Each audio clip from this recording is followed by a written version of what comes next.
Are you ready? Do you think you should call this to order? I think I'm ready, yeah. The microphone is on. You think he is ready to go?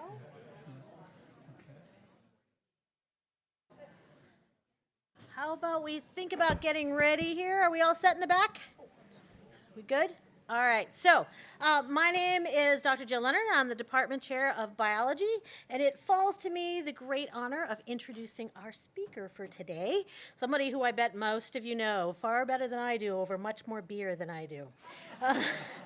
I will say that I am prepared to give you a brief bio. However, I had to take his CV and then take notes on it in order to get to the point where I could actually tell you anything about what he's done. So of course, Neil, he is, of course, a Brit. He's famous within the department. The students love to comment on his delightful accent. So he comes to us BS from University of Hull, and then he went and got a science teacher certification from Durham, and then went back to Hull for a PhD. Then he went and lived a life, and then he decided he should go get another doctorate, which is why he's Dr.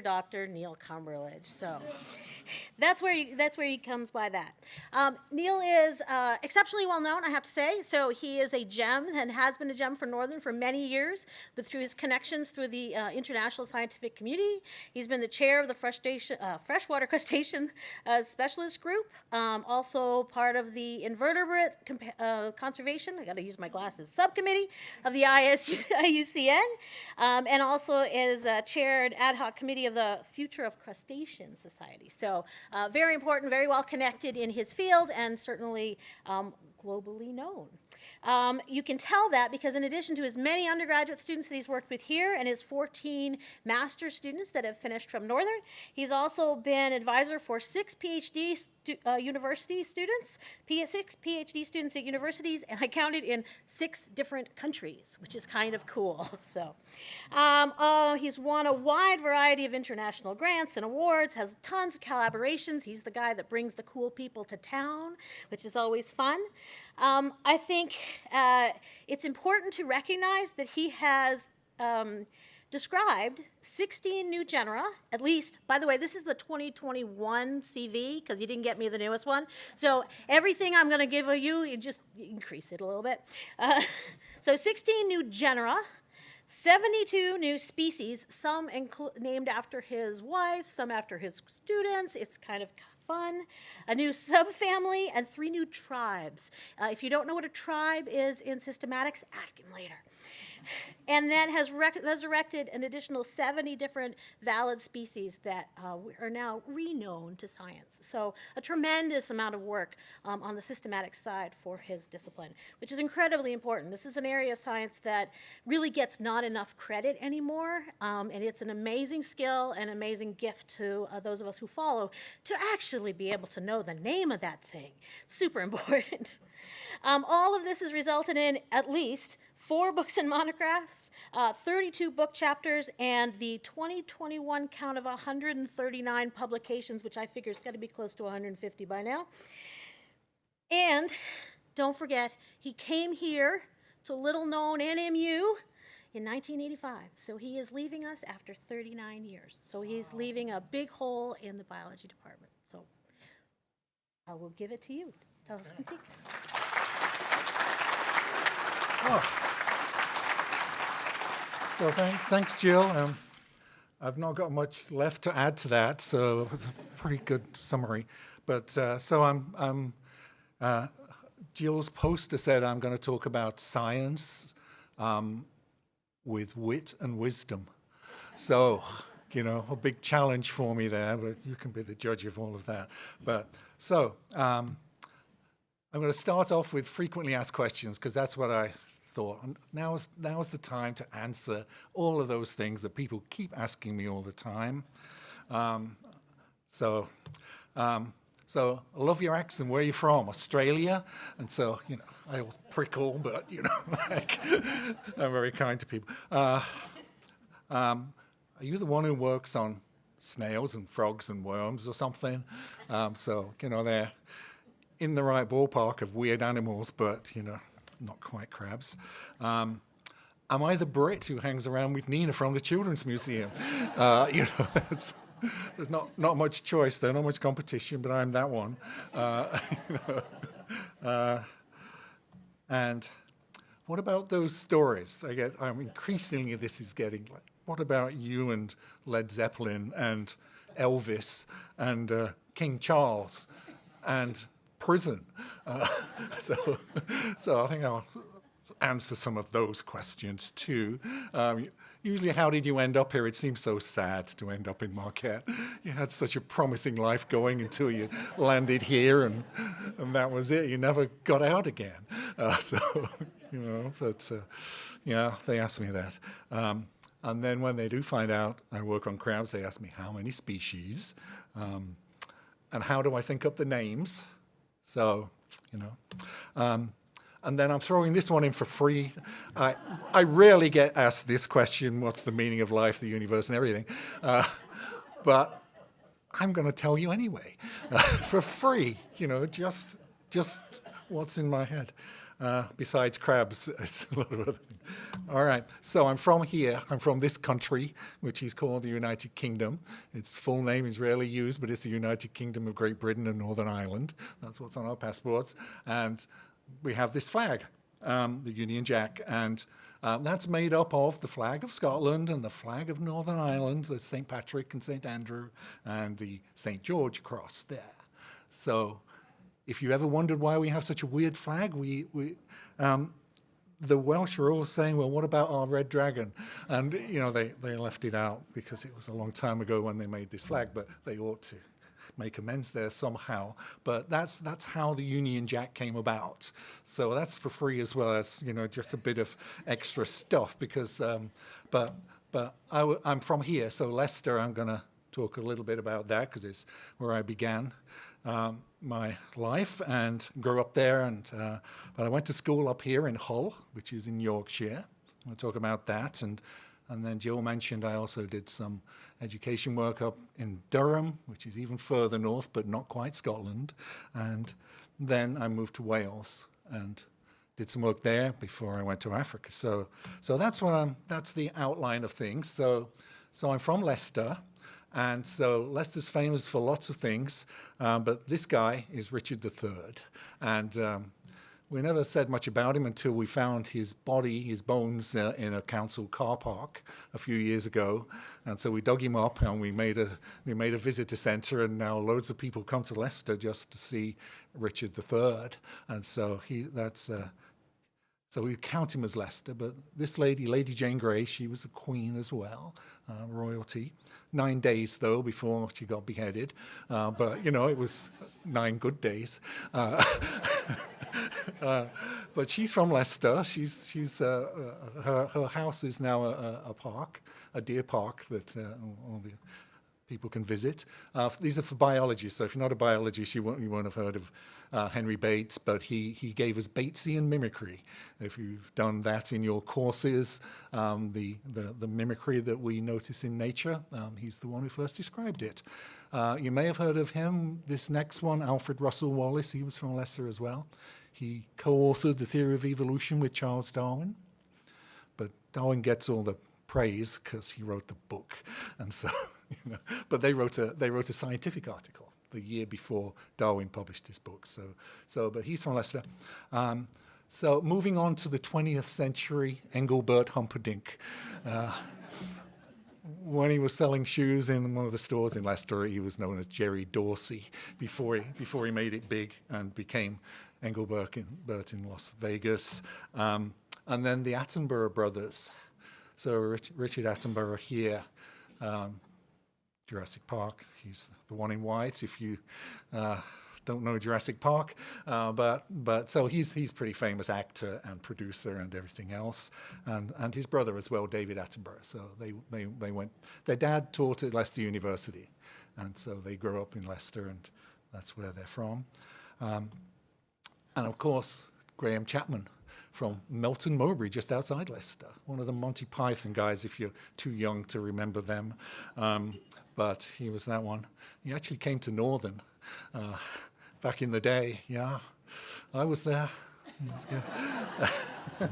He didn't seem to be interested in the fact that I was from Leicester.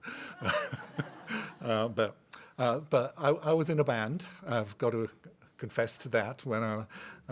When I was in England, it wasn't this band. This band was quite successful, and they sold records, and they had nice suits and everything. They were called Chiwaddy Waddy, and they had a little bit of fame, but they're Leicester. But this is the band I was actually in. This is they were called Chalky and the Decoys, and our claim to fame is we were the warm-up band for Led Zeppelin. So there's the connection there. So when they performed in Leicester in the De Montfort Hall in Leicester, and also we were the warm-up band for Jethro Tull as well. But that was in a more modest thing. It was the Burton-on-Trent rowing club Saturday night dance. So Jethro Tull started humble as well, but we stayed humble and they got on with it. And so, and there's some evidence there. We found some evidence because people said, "You're just making this up, aren't you?" Well, there you are. You see the De Montfort Hall, Led Zeppelin, and the Decoys right there. And it only cost 12 shillings. That's in old money. Yeah, it's not very much now. So then that was Leicester. So I'm very proud of Leicester. But then I went to Hull. I went to university in Hull, which is on the east coast of Leicester. This is in Yorkshire. And this one is like, I'm trying to show the North Sea because I was working, this is where I got into the crab world. And so I was working on the crabs of the North Sea, and I also did some of my doctoral work up here in Scotland as well. So we were kind of doing this work there. There's the university there, and I stayed on for my bachelor's degree and got a PhD there as well. And I liked that so much that I got another one later on. But you couldn't call it a PhD then, so it's called a Doctor of Science, a DSc, but they're both doctorates. One's a PhD, which is philosophy, and the DSc. So I got that's why I say doctor, but only as a joke, really. I don't think many people use both titles at once and trip over themselves, but there. So there's Durham, and Durham's a beautiful place. It's got a cathedral. It's a Norman cathedral and a medieval town and a castle, and the university has the oldest residence halls in Europe, probably the world, 1100. They're in the castle itself, and so it's kind of a beautiful place there. I spent a year there, and then I moved to Wales, and Wales is pretty too. It's got castles as well, also built by the Normans, but this time to oppress the Welsh. And so they build castles everywhere, but most of them are intact, and they're kind of fascinating to see. But this is where I got a job working for this guy. So this is on the right here, him. That's what he looked like in those days. Prince Charles was then, but Prince Charles is the Prince of Wales. And like when you become the Prince of Wales, the Queen's eldest son, they give you a principality. They gave him Wales, and he became the prince of it. She was still the queen of everything, but he got to be. So he had some responsibilities in Wales, and the Duke of Edinburgh was a conservationist and started a lot of the wildlife initiatives that the royals were supporting, and he told Charles to do the same thing. He said, "Why don't you go and sort out the nature in Wales?" And so he set up this thing. Called the Prince of Wales's Committee, and that's what I was hired by them to be a conservation officer, and so there he is in later life, by the way, looking totally miserable. He's never looked happy as king, so I worked for them, and North Wales was my territory. That I was the conservation officer for, was in North Wales, and so that's got a lot of mountains in it. This is Mount Snowdon, and this was the organisation I worked for, which was called the Prince of Wales's Committee. But you're in Wales and they speak Welsh, and so I had to learn Welsh as part of my job, because I'm obviously not Welsh, and so they wanted me to learn the language. So the name of the organisation is Pwyllgor Tywysog Cymru in Welsh. So So you have to learn it and how to pronounce it, and because in Wales, in North Wales, where everybody speaks Welsh first language, English second language, if they're speaking English, they'll flip into Welsh when they see you coming. If you're not obviously Welsh looking, and I'm not Welsh looking, so I'm an Anglo-Saxon, by the way. So the ones that built, no, the Normans did that. So this is an aside then about the Welsh language, because I had to learn it, so I learned something about it. And Wales is not called Wales in Wales. It's called Cymru in Welsh language. That's the proper name for it, and the people of the Cymru as well. But when the English got hold of that word, they couldn't pronounce it. These are the Anglo-Saxons now I'm talking about, the ones in England. They mispronounced it as Cumber instead of Cymru. And so that's where this word comes from. And so we get Cumberland from that, which is Cymruland, really, like the Welsh land. Before the Romans came, everybody spoke Welsh in the British Isles. And then the Romans came in. So, but there's still some remnants of that, at least in our place names and stuff. And so Benedict Cumberbatch, everyone's heard of him. He's quite famous. And then you come to my name as well. So you get to me, yeah.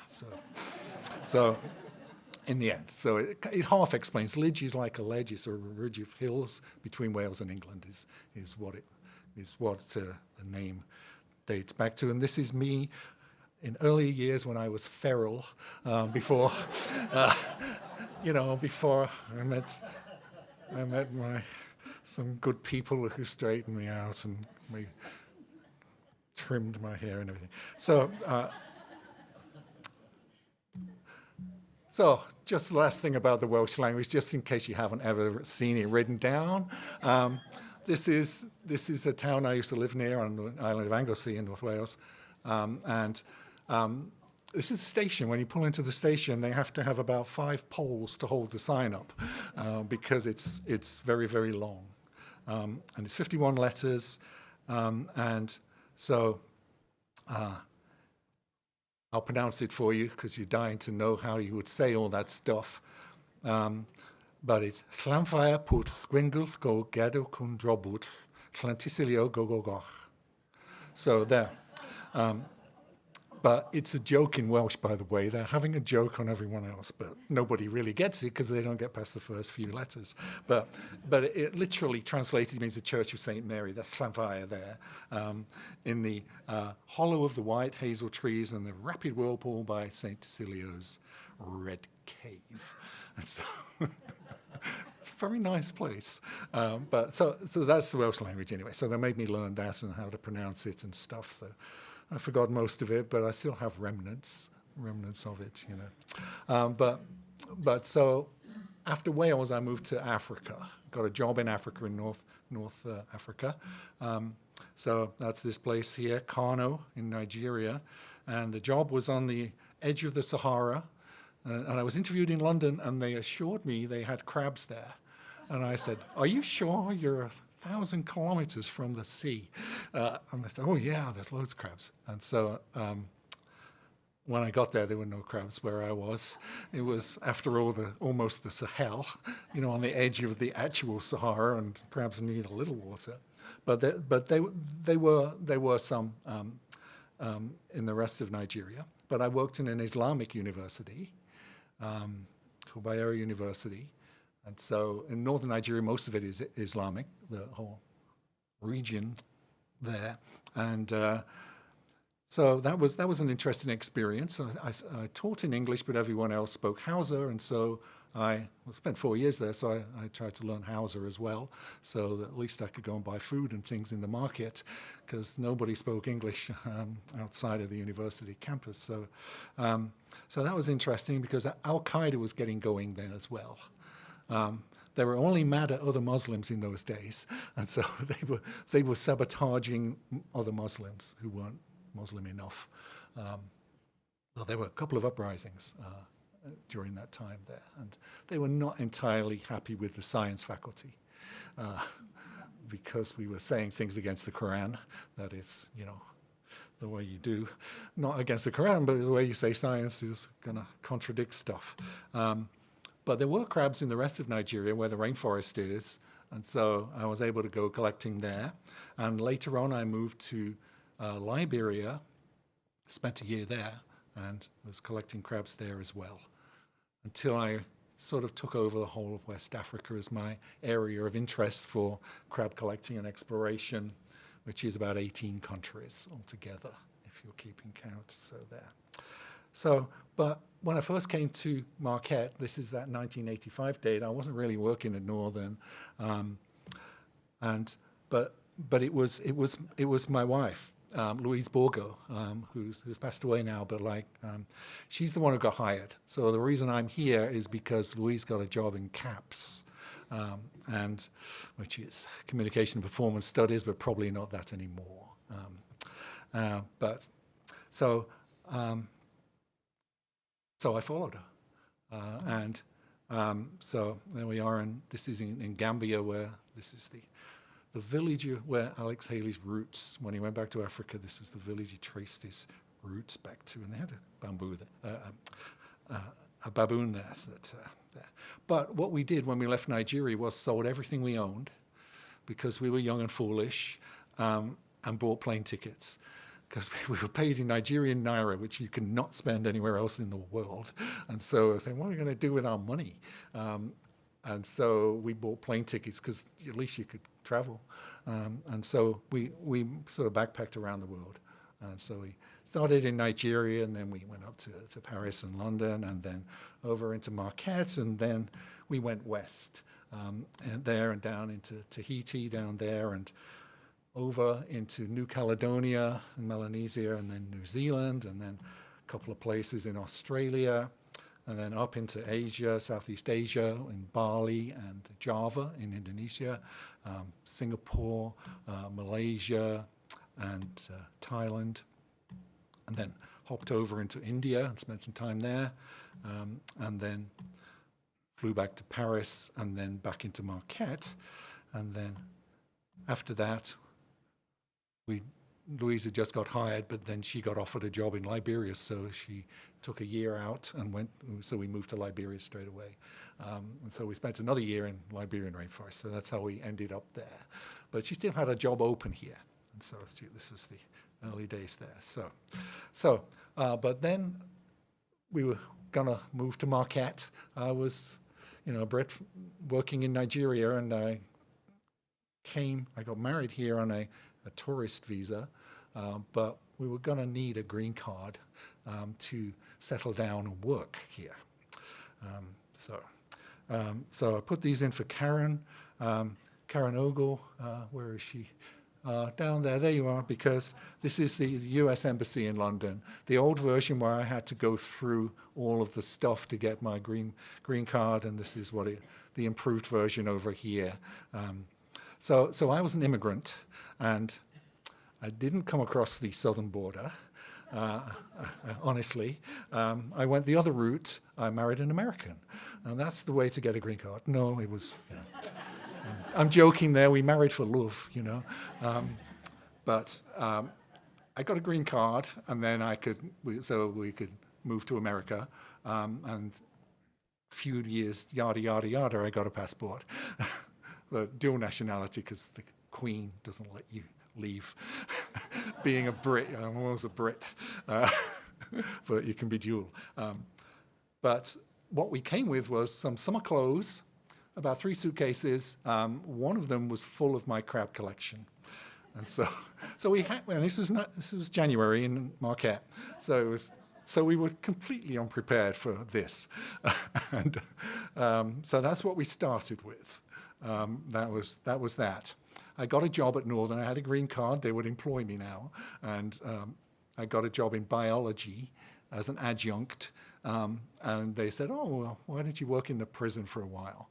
And so I'm going to teach some prisoners. And so I ended up the best part of 2 years in the maximum security jail there, but only going in once a week, teaching intro to biology and ecology, but they didn't allow practicals or labs, and the ecology definitely didn't allow field trips.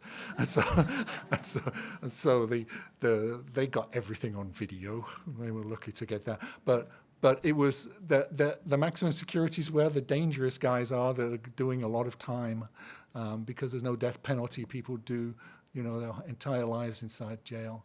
And so it's a privilege to get out of your cell once in a while and come to class. And, it might build towards a degree. You could do a 2-year associates in Marquette, and then transfer to Jackson for the other 2 years if you wanted to. If you wanted to die in prison with a bachelor's degree from Northern, then you could do that.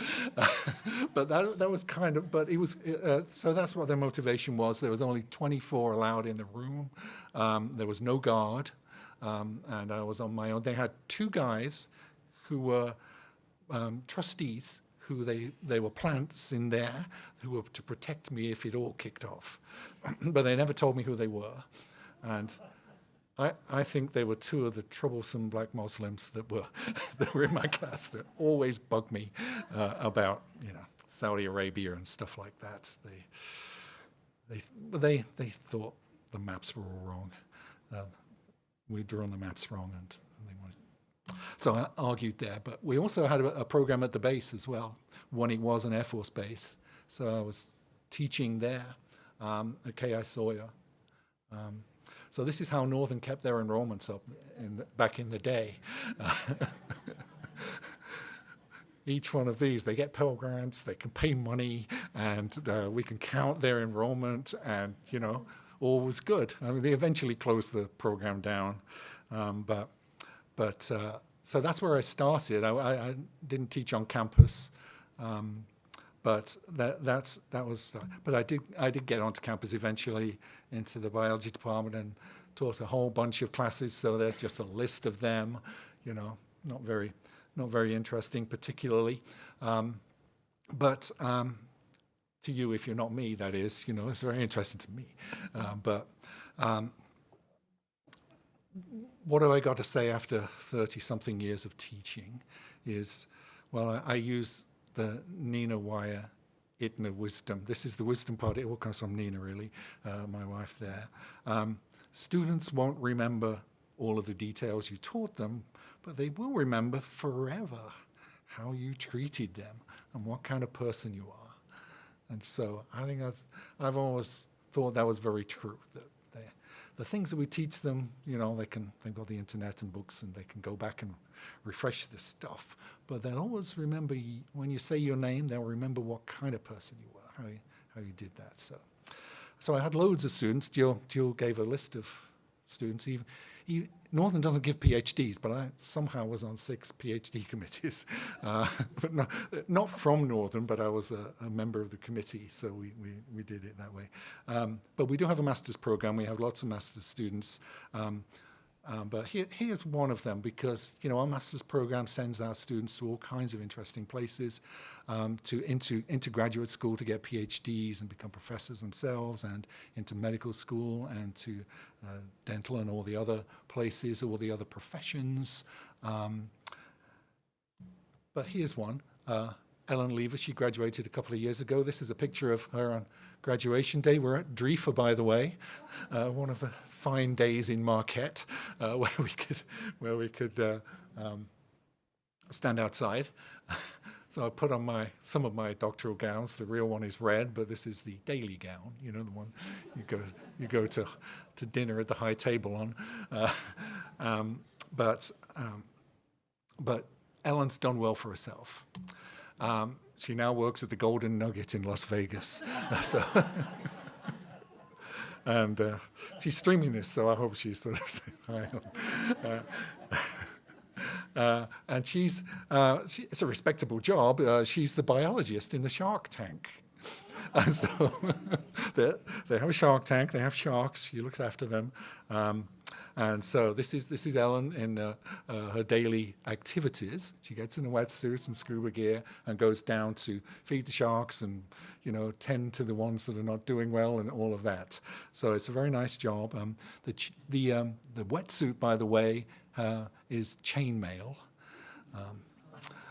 because they can be a little bitey sometimes.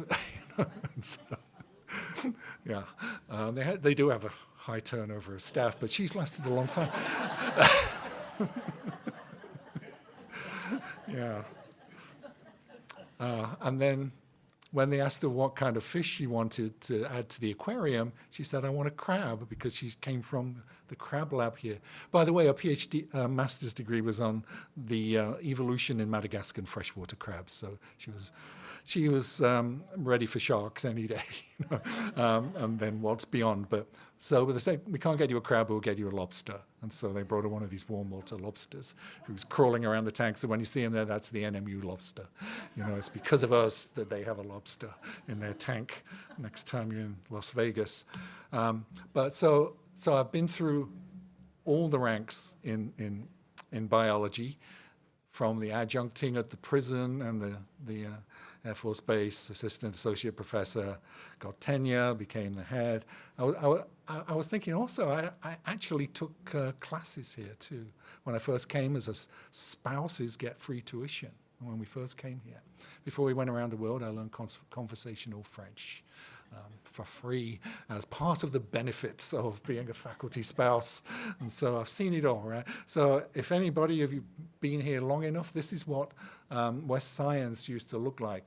The building we can't call West Science anymore, but this is what it looked like then. But it was aging and poorly equipped and smallish for us, but that's where we started off. And then they came into some money, Northern did, 46 million, I think it was, something in that neighborhood. And they put together a package where they could build to refurbish West Science. And so this is what it looks like today. You can see this thing here says, the Luther S. West Science Building there. But we had to change the name. And so now it's called the Science Building.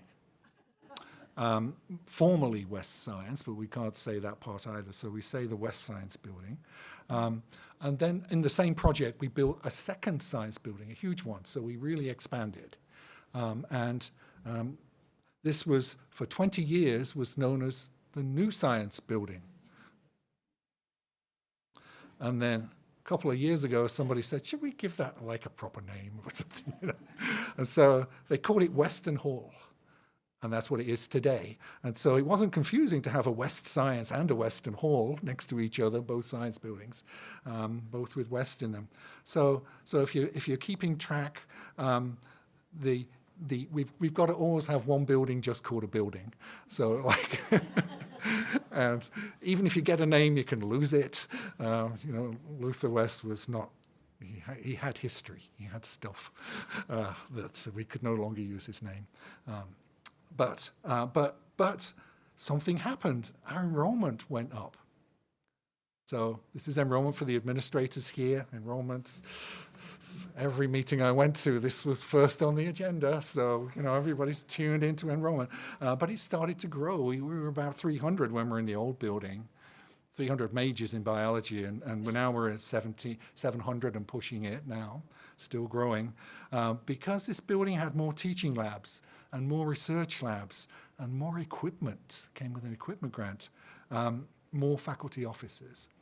And so it was just better all around. And the other thing that we started to do was to hire scholar educators. The faculty that joined us had to love teaching, but they also had to have a research record as well. Some publications, grants, things like that. We put that in the job application, so that was there. But that was a brilliant move. It's the gift that keeps on giving. If you get quality faculty, love teaching and doing research, they will stay for their entire careers and do a brilliant job. So that's what he was. So I was head of biology. 10 long years. I just put 10 there, but so there, I was that. But you may not remember this, but I was also head of biology and chemistry for about 2 years. When the administration had some fantastic ideas on how to improve things over in the science area, and it just went bad. And so then they went back to biology separate, chemistry separate. So there we are today. So we had there was this moment, but I was caught up in that, being the head of both departments there. But I also was in the move to the new building. So from the old West Science into the new Science building. And I also helped hire a lot of people. So we kept this scholar-educator model going to staff the whole place with the scholar-educator people. And this enrollment started to grow, and it kept on growing and kept on growing and kept on growing. Research output flourished. The grants came in for faculty. We got graduate students. We got our undergraduates involved in research. And so it really made a difference having a new building. I didn't think it would at first. I couldn't see how just getting a refurbished building would change anything, but it did. It changed it significantly, at least in the sciences area there. So one of the things that happened during this time was people started to take us seriously. They saw we had quality faculty with skills and well-equipped research labs, and we got approaches from a biotechnology company in Seattle, Dendreon, who has a product called Provenge. It's for cancer, a treatment for prostate cancer. And Rob Wynn here, who was biology faculty then, he's now the dean, if you don't know Rob, did a couple of summers over there and involved our students as well, learning some of the things. And they were prepared to fund some of their side projects at Northern in our labs and have our students do them. They didn't want to spend a lot of money on it, but they involved us for quite a while, and that was a pretty good initiative. We were suddenly being taken seriously from the outside, and then Mayo Clinic came and approached us as well. They were short of clinical lab science people, clinical scientists, technicians, and so on, to work in molecular genetics. And so they took a look at us and looked at our quality faculty, and so they set up a program, Diagnostic Genetics. It's still operating now. Changed the name from Clinical Lab Sciences to Clinical Sciences. Now that's the new name, but it was cooperative between these two, biology and clinical lab and Mayo, and we've been sending students there through that program. As trained, they get snapped up because they've got all the skills that Mayo wants, because Mayo is part of what they learn over in this school here. And then also a brain surgeon from the Marquette General came over, the old hospital, and said, I've got some research ideas that I'd like to do on the side besides being a doctor. So this is Rich Rovin. And long story short, we got the Brain Tumor Center going with Rob's help. Rob was a big factor in that, and it's still running today. The Upper Peninsula Brain Tumor Center, Upper Michigan Brain Tumor Center. So our students are working in that, graduate students, undergraduate students. So it's still a going concern now. So. But I was really glad to go back to just being a scholar educator and not an administrator anymore. But I do have some wisdom from being an administrator for 10 years. So this is what I learned. No matter how bad things are, you can always make things worse. So it's a thankless job in administration, let me tell you. So that brings me to crabs. So here's crabs, and this is the Africa, but the red circles are the areas of my research that I've been focusing on for the last few years. So all the sort of little bits and pieces that I do has pretty much covered the map, painted it red, as the colonials would say.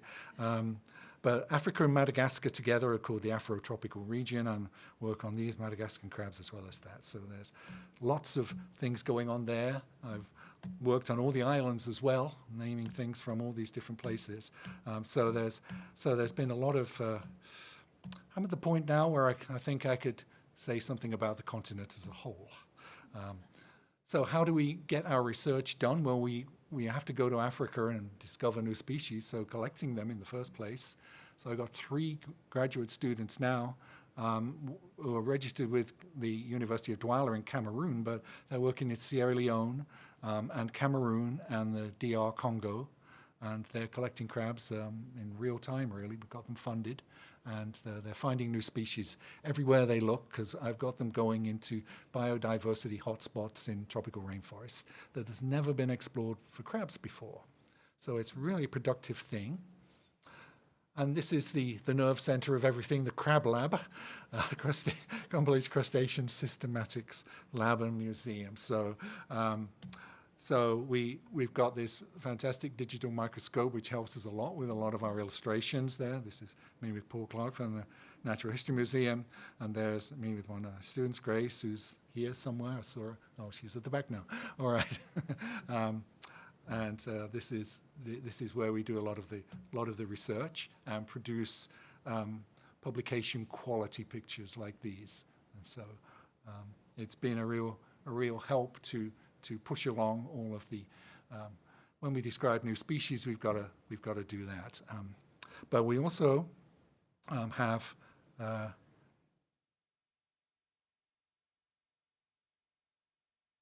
Okay, it's not gonna go, but this is a video that should rotate, but it doesn't. But we've been using the facilities in the Natural History Museum in London to photograph our crabs and make 3D pictures of them so we can study them in detail. So I'm going to try and get out of that. It's not going to give me the thing that I need, so I'm going to move on. And so the very small things that you need a microscope for, we can look at them from every single angle by doing this micro CT scanning on very expensive microscopes, and these turn around. You can see them from every angle. You can manipulate them and just look closely at them. So we're doing a lot of things with the very small parts of crabs that nobody ever thinks about but me. They keep me awake at night, but they are sort of important. So another place that I discovered where you get crabs is in museums. All of the colonial Africa, the Brits and the French and the Germans for a while, before we took it off them after the First World War. They lost their colonies, and the Portuguese all have colonies in Africa, and they brought them back to museums in Europe. So this is the Natural History Museum. It's a beautiful place. These are like cathedrals of science. And this is Paris. They've got a beautiful Natural History Museum too. Berlin, where I've just been for spring break there, is the capital of Germany and where all their colonial crabs came back to.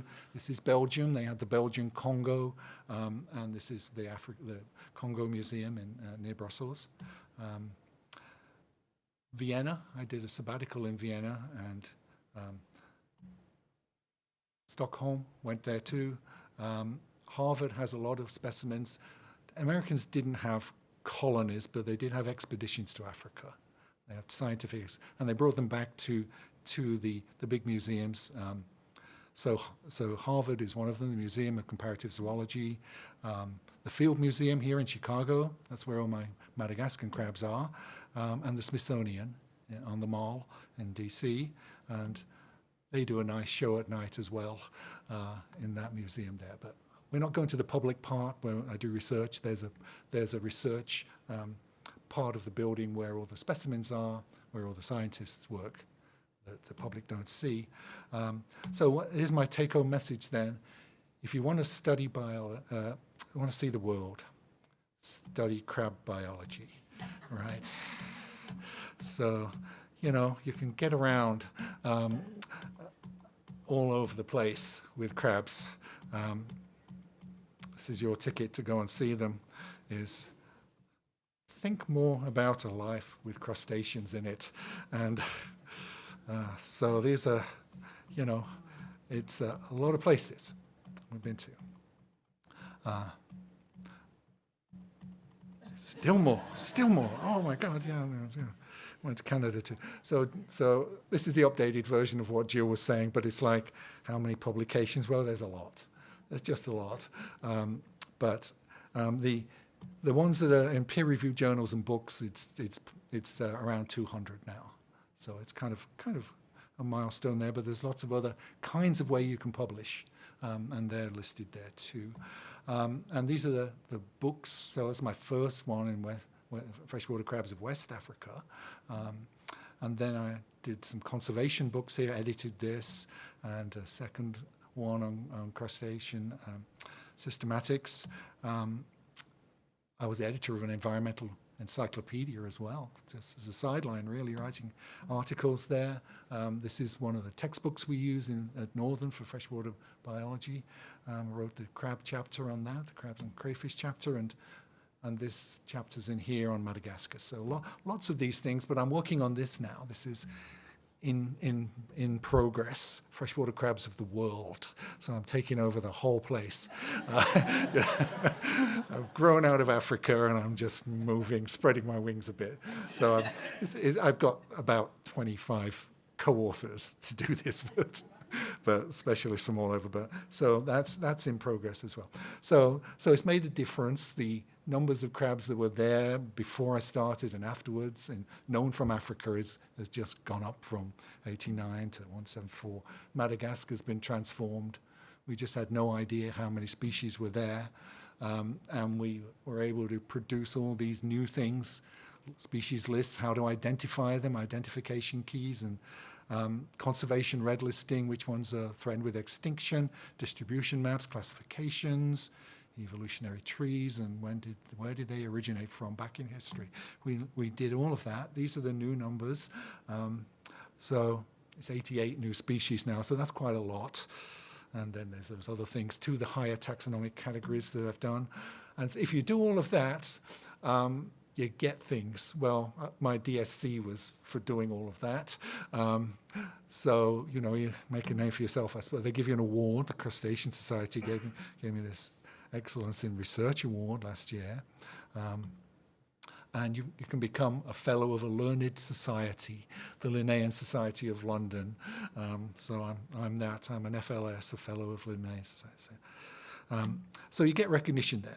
So naming crabs, what did I name? So the first ones that got me started was, I used to name them after ordinary things like places and what they look like. And then I thought, well, why not name them after people who've helped me? So Louise, this is my first wife, Louise, and her full name is Louise Manon Bourgault. She was, a family from Quebec, and so I said, I'm going to name a crab after you, crab, and she said, well, only a species. And so I said, well, okay.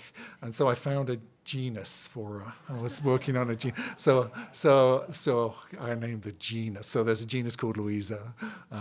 But then after that, I thought, well, she's got 3 names. And so I named this species here, Fosa manone from Madagascar, and this one, Archopotamenotes Bourgalte, from Lake Kivu in the African Rift Valley. So all of her names got recognized there. And then, of course, I met Nina, and we got married. And so there's Nina, founder and director of the Upper Peninsula Children's Museum, parentheses, just retired. So, but a species, no, I need a genus. She got a genus. And so, I've upped the ante now. And so this is there's a crab called Nina now, a genus of crabs called Nina. But before when we got married, I named one for her. So there is a Longopotamenotes ninae. There's that one from Gabon. She's very proud of that one. But when she retired, I named 2 after the Children's Museum. So this is Nina Museo Naturarum. So this is the Nina of the Children's Museum. And then the other species, I thought, well, what else is Nina besides the director? Well, she's the queen of the arts. She's a sort of statewide, big, important person in the arts. And so I called this one Artia Regina, the queen of the arts in Latin. And so that's her names there. So Nina's crabs, really, but there's the queen as well, just to, you know. But I also have a football club. I'm from England, so we're soccer mad. And there's my club, Leicester City, of course. Leicester's an important place. They have a football team that's doing pretty good. We're called the Foxes. And so I named one after the chairman, who bought our club and gave us success. He was from Thailand, though. His name is Vishai Sri Hada Watabra, is his name. So we just called him Vishai. I gave him a genus because he's a big man. And I called the species name Cyan Aleppo. And if you unpack that into English, cyan is blue, and Aleppo is the Greek name for foxes. So we're the foxes. And so this is the blue foxes because they wear blue shirts. And so it's Vishai's blue foxes is how you would read that there. And then there was Elvis. I promised to mention Elvis. We got married by Elvis in Las Vegas. And so it's true. And so when I found a crab with suede on its feet, these dense hairs on its feet, I thought, these look like suede shoes to me.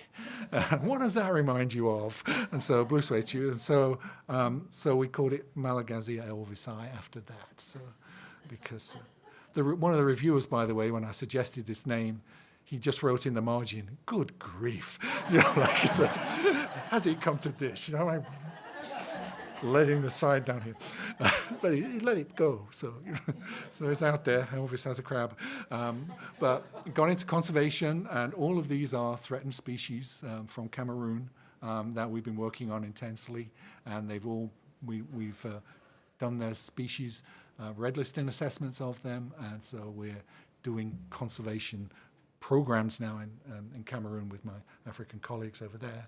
I also did the coconut crab just because people kept asking me to, because it's the biggest arthropod and it's probably well known, and it was not threatened before until I did the red list assessments and then found it was a vulnerable, one of the threatened categories. So now it can't be just collected in the wild freely without some comebacks there. So large charismatic endangered species is what the IUCN usually does. You know, crabs are not in that category, by the way. Pandas and things and snow leopards and sort of nice species of lynx and all the tigers, they're all in trouble there. Gorillas too. But there's a group in England that they're kind of contrary, and they say, well, what about the ugly ones? What about the uncharismatic species? And so they had a competition to find the ugliest animal around, and this is the winner, the blobfish. And so voted the ugliest animal in the world. And then I don't know, but I know somebody then after that posted, well, what about this? So that may not be the ugliest. So you can make your mind up whether you know whether the blobfish takes the biscuit or not. But you know, yeah. All right. So I'm going to finish up with the meaning of life and everything.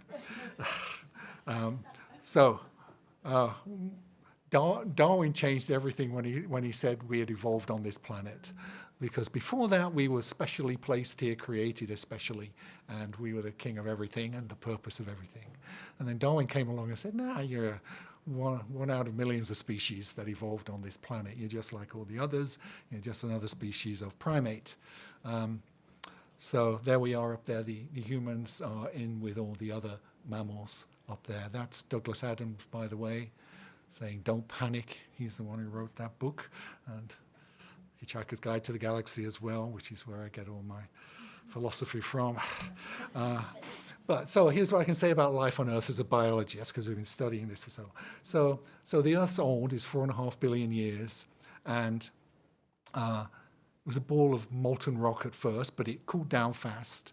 But within 500 million years, just in a short period of the Earth's time, so 4 million years ago, life had started, bacterial life, simple life forms. And so it got started then. So it didn't take very long to start life on this planet, and this is self-assembling from organic molecules. But it didn't do much. 3.5 billion years, it was still simple cells. Till about 600 million years ago, when multicellular cells, multicellular animals started to appear in the fossil record. Well, 600 million years is over here in this. So we had billions of years of boredom here. Before the dinosaurs are right here and the humans are at the very tip there. So if you had a time machine and you were going to set it to go back, spare yourself looking at bacteria for 3 billion years. The good stuff is in the last 500 million, the things you can see without a microscope, for example, and, makes sense to you. But then once we had multicellular life, things picked up a bit, but that's 500 million years, another 500 million years. And at the 200,000 years ago, so recently, our species appeared, evolved. We didn't come from nowhere. We came from our ancestry, but we're recent in the scheme of things. So here's the message that it took 4 billion years to develop a civilization that we're in now. That's a third of the age of the universe. The universe is 13.8 billion years old. So it took a third of the age of the universe to produce civilization. But you can get life, if you're satisfied with bacteria, pretty quickly. So this is the putting us in context. We're on this planet, but it's one of 9 planets in orbit around a star, our sun. And we saw the eclipse today to prove that the moon is round and the sun is round, and we're on a circular planet. So, but we're in a galaxy. So we're in the Milky Way galaxy. So that's what we can see when we look out in the night sky, lots of stars. But they're the stars of the Milky Way galaxy, and we're on an outer spiral arm of this spiral galaxy. So we're in sort of the boonies in terms of the Milky Way as far as positioning goes. And James Webb has been helping us count stars, or estimate stars. We don't really count them individually. But Milky Way, 400 billion stars in our galaxy, 400 billion. And our sun is one of those.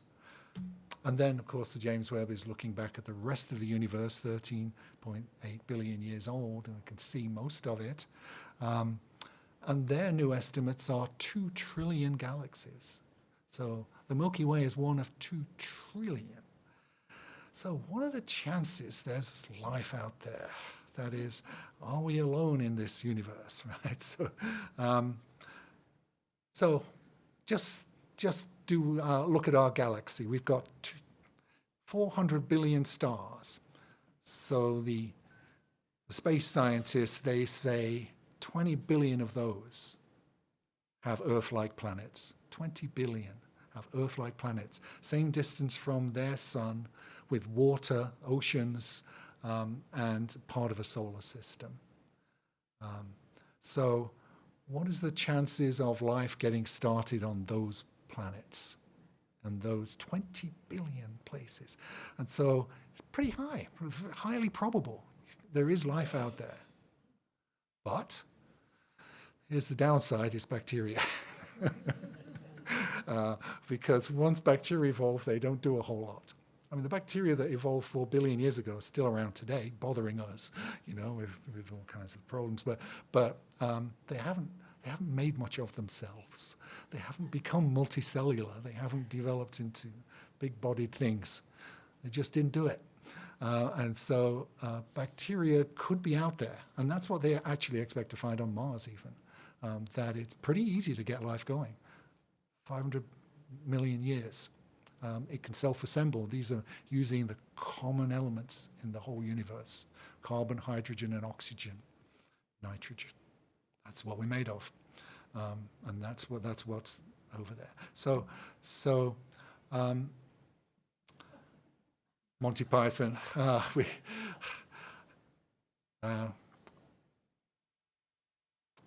This is a song about if you're feeling small and insignificant, well, just take a look out there, and then you'll be really small and insignificant. But this is just the last verse, because he was trying to encourage this nice lady who was feeling down at the time. So when you're feeling small and insecure, and remember how amazingly unlikely is your birth, and pray that there's intelligent life somewhere out in space, because there's bugger all down here on Earth. So that was Monty Python's philosophy there, and there's no one out there to argue with him either. So, but so intelligent life, it takes a third of. It took us anyway. We were the only example. It took us 4 billion years to produce civilizations that could study the rest of the universe, and so. And you've got to have an unbroken chain of 4 billion years. If an asteroid hits your planet killers, stars exploding, all of those things will break that chain. And so it's pretty unusual where we are, that we've lasted. We've had collisions, but they haven't wiped out everything. So that's where it is. So my closing thoughts now. You've been good. You've sat here all this time. Nina, again, the wisdom part, I have to give her credit there, says in life, there's not just retiring people, but everybody. You need 3 things. You need someone to love. And so I'm sorted there. I'm just doing a checklist now for retirement. And so, we're good there. And, of course, there's Miss Flower, my dog. And so we've got that category covered. And then I need something to do. Now, what would I possibly do in retirement? I'm still thinking about it, what to do, but it might involve these. And third, you need something to look forward to. So what are you going to look forward to? Well, in retirement, I'm going to travel a lot, but this year, so I'm not retired yet. This is not my last lecture, by the way, either. If you work, because I see Lars is here. He's expecting something on Wednesday.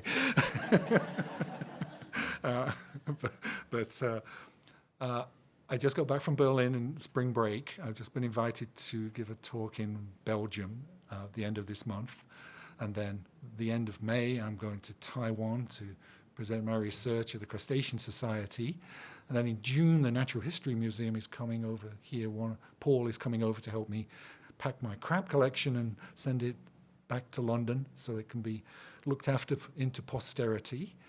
And then after that, Nina and I are going to have some fun in England. And when we get back from that, I'm going to go to Abu Dhabi in October. So that's a conference hosted by the Sheikh of Abu Dhabi there, Mohammed bin Zayed. He's the good Mohammed bin one there. The MBS is the bad one. MBZ, he's the good one. He funds conservation. And then after that, we're going to go to Italy, which coincidentally is timed just when the election is taking place. So all of that is 2024, this year.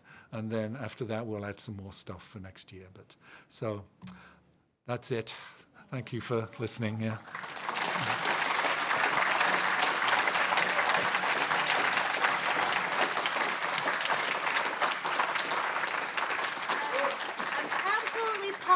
That Neil will take some questions, but before we do that, I thought I would pass along the thing that Northern has given you for this lesson. You have a last lecture plan. So wow. Congratulations. Oh, look at that. There you go. More stuff to put on your wall. Yeah. Questions?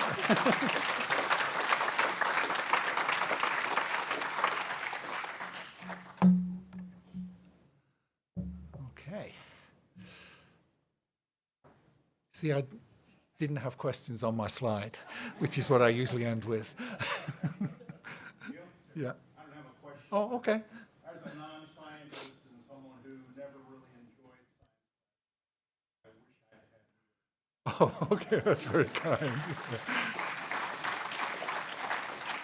I have to say I don't tell so many jokes in my lectures.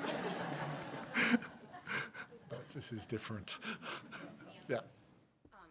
Do you have an estimate? Oh, sorry. I probably don't actually. Oh, look at need that. this. Do you have an estimate of how many times you've traveled to Africa specifically? No, just loads and loads. That seems Yeah, like a lots good and number. lots. Yeah. Because I lived there for 5 years, and so I was traveling all around while I was living there as well. So it's a lot. I've been to 30 out of 50 countries, many of them multiple times. So it's a lot. It's just Africa, but I get around the rest of the world too sometimes.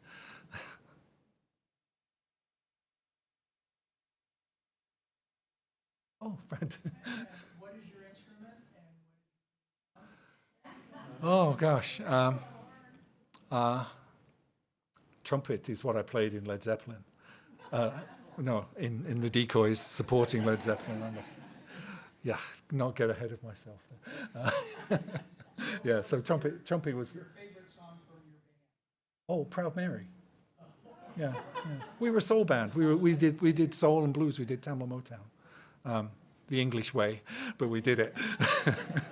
But we recorded Proud Mary, but for some reason everybody wanted to buy Credence's version, and so that's where they are, and that's why I'm here.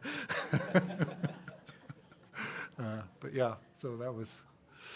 But I learned on the cornet, and then I was in the orchestra playing the flugelhorn and trumpet. So I got some education before I joined the band. I could play the instrument a bit. Did you ever entertain thoughts of becoming a musician? No, never. No, I love music. I play it, I read it, I listen to it all the time, but I don't want to be a musician, really. I wanted to be a biologist. That was the only thought I ever had, was do biology. Seriously? From the very beginning? Yeah. As a child? My dad would take me out on nature walks and tell me all the birds and all the trees and everything, point everything out. And I just said, this is brilliant, Yeah. Single-minded, eh?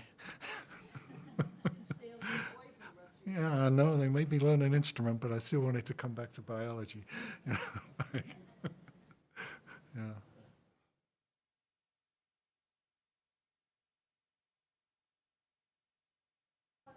Okay. I'm sure that Neil would be very happy to tell you. Let's give him one more thank you for many, many good years in Northern. Thank you.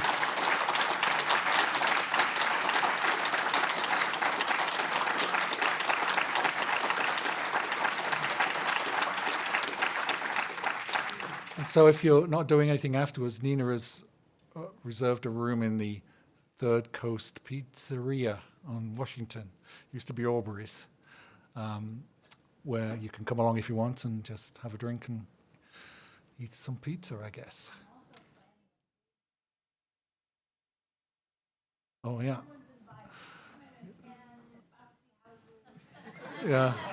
Yeah, you had me at bouncy houses, really,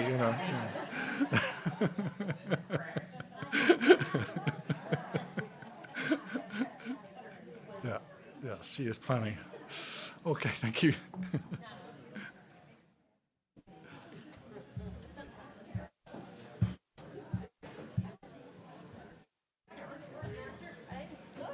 Very good.